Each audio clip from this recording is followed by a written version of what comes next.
तो आपकी गाड़ियों के पेट्रोल को बंद करने का ख़तरा नहीं है? सीएनजी पे चला लेंगे। देखें, ये स्टेटमेंट जो है वो देना आसान बात है। मैं तो उनको रेफ़र किया आर्टिकल कॉन्स्टिट्यूशन का 121 और 122, जिसमें ऑलरेडी जिक्र है कि गवर्नर के और स्पीकर के और जजेस के जो है, कल कहते हैं मैं जजेस की भी तनख्वाहें बंद कर दूं या पेट्रोल बंद कर दूं, तो ये नहीं हो सकता। कुछ चीज़ आइन कानून के मुताबिक होती हैं, कुछ चीज़ होती हैं सियासी बंदे डायलॉग्स मारते रहते हैं, उसमें कोई हर्ज नहीं है। फाटा का मर्जर हुआ था तो कुछ लोग उसका डिमांड करते हैं कि जी ये गलत हुआ है, इसको रिवर्स किया जाए। तो क्या इसका कोई इम्कान है कि फाटा के मर्जर को रिवर्स किया जाए?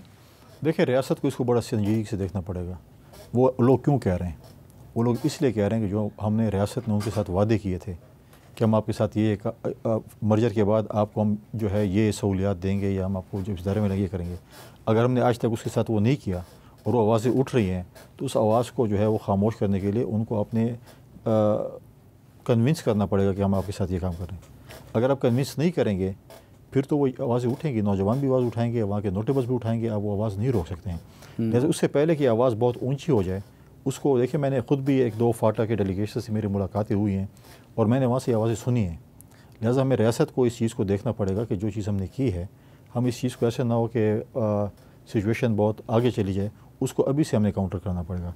और उसके साथ साथ अगर आप देखें कि अब जो पाटा और फाटा की सिचुएशन है टैक्स के हवाले से, वो भी एक बड़ी संजीदा जो है गुफ्तगू उस वक्त शुरू हुई है। मैं ख़ुद पिछले दिनों जो गया था मालाकंड गया था और वहाँ पे मैं उन तमाम पॉलिटिकल पार्टीज़ का एक जिरगा था, सिवाय पीटीआई के बाकी सारी जमातें वहाँ पर मौजूद थीं और उनकी भी रिजर्वेशन बहुत ज़्यादा हैं पाटा और फाटा के टैक्स के हवाले से, जो उन्होंने उनके साथ एक वादा किया गया था कि हम आपको टैक्स जो है एग्जम्प्टेड होंगे। फिर पिछले साल एक्सटेंशन हुई 1 साल की, अब दोबारा बजट आ गया।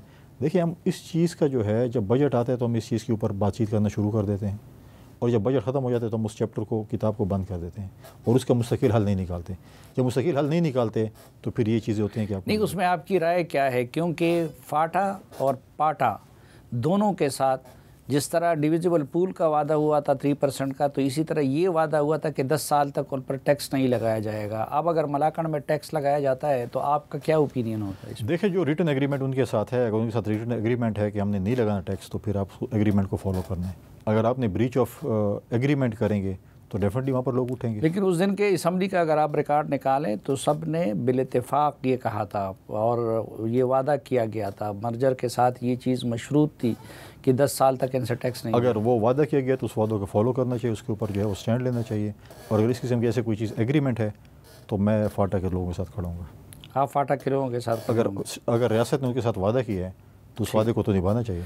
अच्छा, अमन व अमान की क्या सूरत हाल है? वहाँ से ऐसी खबरें आ रही हैं कि कई जगहों पे पुलिस और उसका कोई गिरफ्त नहीं है।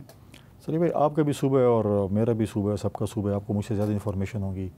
अब हमेशा आप लोग मीडिया में बात हम करते हैं, सारे बातें करते हैं कि जी 18वीं तरमीम के बाद जो है वो chief justice of the province और सूबे का काम है लॉ एंड ऑर्डर को कंट्रोल करना।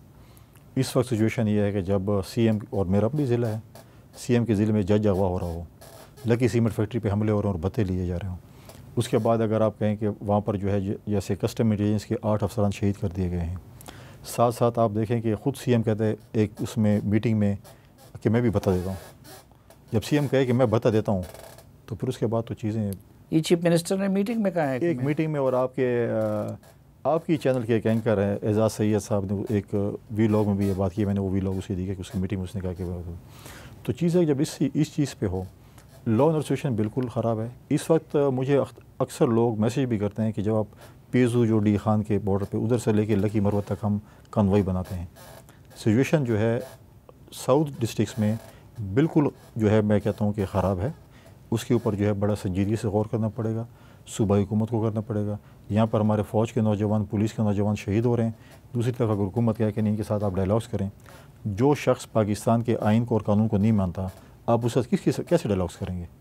हाँ, जो शख्स पाकिस्तान के आइन और कानून को मानते हैं उसके साथ आप डायलॉग्स कर सकते हैं, चाहे वो बलूचिस्तान का है, केपी का है, सिंध का है, बलूचिस्तान के, तो ठीक है। अब मैं आइन और कानून भी मुल्क का नहीं मानता और बोलेंगे नहीं, इसके साथ आप डायलॉग्स भी करें। बलूचिस्तान के मिलिटेंट तो अलाइदगी का भी नारा लगा रहे हैं, लेकिन अगर उनके साथ मुज़ाकरात पे एतराज़ नहीं है तो फिर इधर क्यों नहीं? नहीं, देखें, आइन और कानून को भी तो देखना पड़ेगा ना। जब आप कहें कि अब मैं नहीं मानता, बंदूक उठाई हुई और जिस तरीके से आप जिस तरीके से मिलिटेंसी फैल रही है, 2008 से 13 तक जब हुकूमत थी उसमें आपने ऑपरेशन किए, आपने वहाँ पे अमन कायम किया। नहीं तो उनसे आइन और कानून मनवाने के लिए भी मुज़ाकरात किए जा सकते हैं ना। देखिए मुज़ाकरात तो पहले भी हुए, आपने कहा कि ये लोग आएंगे क्रॉस दी बॉर्डर, आपने यहाँ पे उनको सेटल किया कि पुरअमन होंगे, हथियार नहीं उठाएंगे। आज उन्होंने हथियार उठा लिया तो क्यों उठाया, किसका गिरबान पकड़ें? अगर वो हुकूमत की पॉलिसी एक किस्म की गलत थी और उन्हें लाया, और अगर एक बंदा है उसने एक क्राइम्स, उसकी हिस्ट्री है क्राइम की, तो आप उसको कैसे कह सकते हैं पुरअमन हो सकते हैं? लिहाजा अभी सिचुएशन ये है कि मैं समझता हूँ कि इस वक्त भी हालात ख़राब है और इस पर जो है सूबाई हुकूमत को वफाकी हुकूमत की मदद तलब के कुछ ना कुछ करना पड़ेगा, वरना जो है वहाँ पे सिचुएशन जो है बहुत ही गंभीर है। नहीं, यही देखें कि इस वक्त हुकूमत ने साल डेढ़ से ये पॉलिसी अपनाई हुई है कि नो टॉक्स विद TTP, लेकिन उसके बावजूद आप अगर समझ रहे हैं कि हालात सुधरने की बजाय बिगड़ रहे हैं और सूबे की ये कैपेसिटी नहीं है कि वो उनको, पुलिस की हालत आपको मालूम है, ट्राइबल अजला में तानों की हालत आपको मालूम है, तो फिर मुज़ाकरात करने में क्या कबाहत है? जब स्टेट ने बात कर ली कि मुज़ाकरात नहीं करने और आप नहीं करते, लेकिन डायलॉग्स, मैं कहता हूँ कि हर चीज़ का हल डायलॉग्स भी है।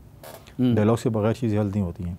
एक डायलॉग्स की भी एक हद होती है। देखिए आप देखिए जब स्वात में जब ऑपरेशन होता है उस वक्त भी हमने वो शरिया का निफाज किया हमने, उसके बाद डायलॉग्स भी उनके साथ किए, कोई चीज़ नहीं माने, उसके बाद ऑपरेशन हुआ।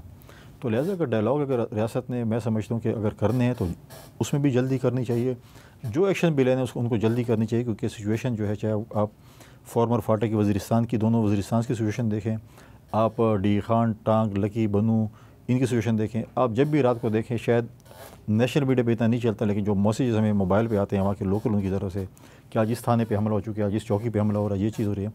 यही मैं कह रहा हूँ कि जब हमारा 1% जो हमें मिल रहा था वॉर ऑन टेरर पे, अगर हम अपने थाने इक्विप करते, हम अपने पुलिस को इक्विप करते, अच्छे थाने बने, देखिए उनके पास, हमारे मिलिट्री के पास स्नाइपर्स हैं, नाइट विजन है, जो हमारे फोर्सेस जो अफ़गानिस्तान में मौजूद थी वो सारा हथियार छोड़ के चले गए, उनके पास एक बहुत आला किस्म के उनके पास हथियार आ गए हैं।